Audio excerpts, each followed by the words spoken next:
scared and I don't know what to do. We started thinking about we might have to evacuate because there was some pretty big fires on that other end as well. And it's it's scary. A wall of flames is threatening to take these homes out in South Carolina. Nearly 180 wildfires have burned across the Palmetto State alone. And they have scorched more than 4,000 acres of land and strained essential resources. Thankfully, some of the people evacuated are back at home, but it's still a scary situation, as you heard, with a lot of unknowns.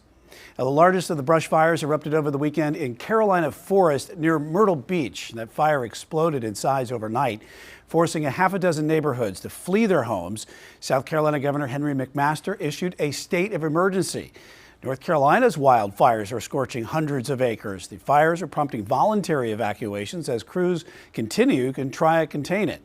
Queen City News Chief Business Correspondent Taylor Young is in Polk County hearing from homeowners forced to leave by those fires.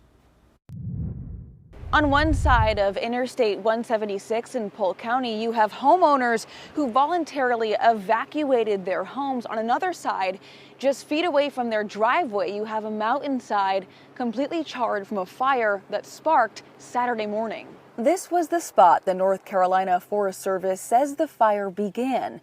High winds knocked over a tree that landed on top of a power line and sparked the fire, which has since spread over 400 acres. From the air, a large cloud of smoke lingers over Polk County as mountainous terrain continues to burn. Throughout the day Monday, helicopters dropped buckets of water onto hotspots, attempting to prevent further spread. We spoke with one homeowner whose house sits just feet away from the burn line. She said she's lucky to have been able to return home to it still standing. Friends told me that I was probably going to come to my house and said it was gone. You said it's not going to be your house anymore. It's still standing.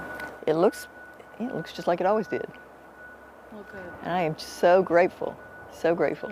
As of Monday afternoon, the North Carolina Forest Service says about 30% of this fire is contained. They expect to get a better sense of what they're dealing with after their team reassesses later this evening. But coming up tonight at 5, some of the challenges they're facing in regards to damage left over from Helene.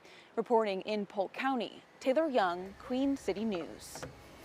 And a burn ban will take effect in less than an hour from now in Morganton due to the dangerous conditions, and it applies to all outside burning within 100 feet of a building. That means no grilling out, using fire pits, or burning yard debris.